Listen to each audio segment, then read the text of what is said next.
Hey guys, it's Hannah. Welcome to the weekly market wrap-up. This is what mattered to us this week.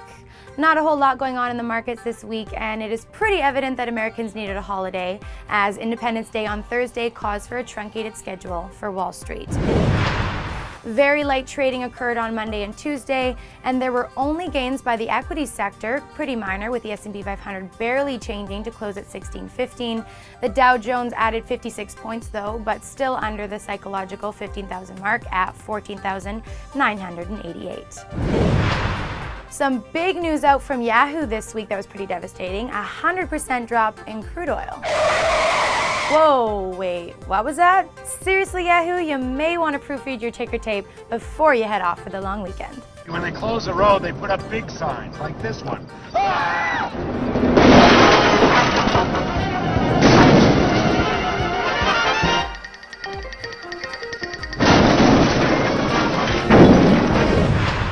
As we head into the session after Independence Day, three major international headlines continue to dominate investor fears.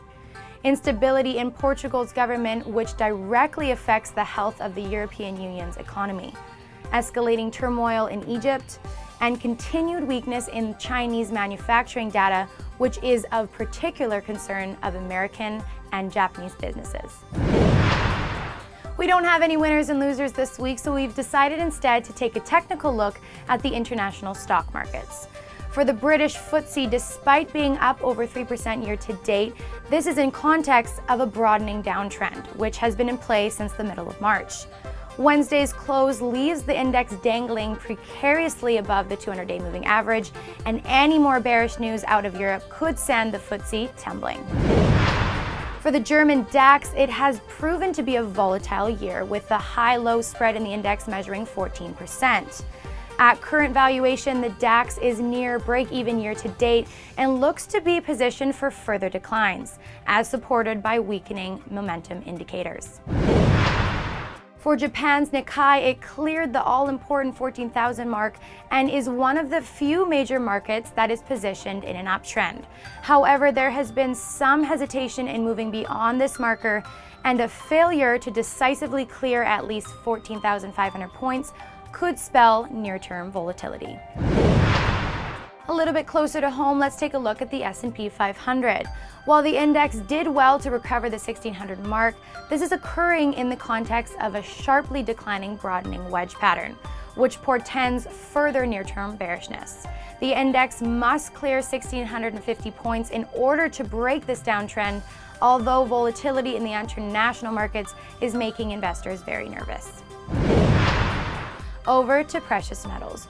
Gold managed to stop its decline to commodities purgatory by closing above $1,250 per troy ounce. But it has a long way to go from here. One small comfort in this awful year for precious metals is that while the price action has continued to make new lows, the momentum indicators have failed to do just that, which does suggest that we may be seeing a bottom in this market.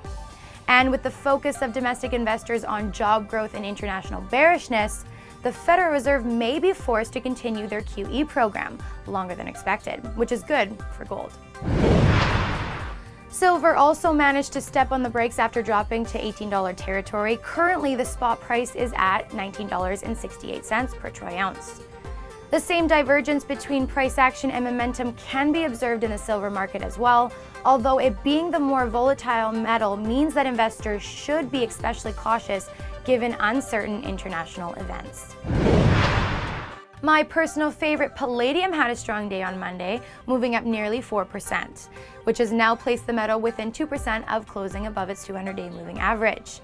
Despite a volatile month of June, palladium continues to be the strongest performing precious metal by far.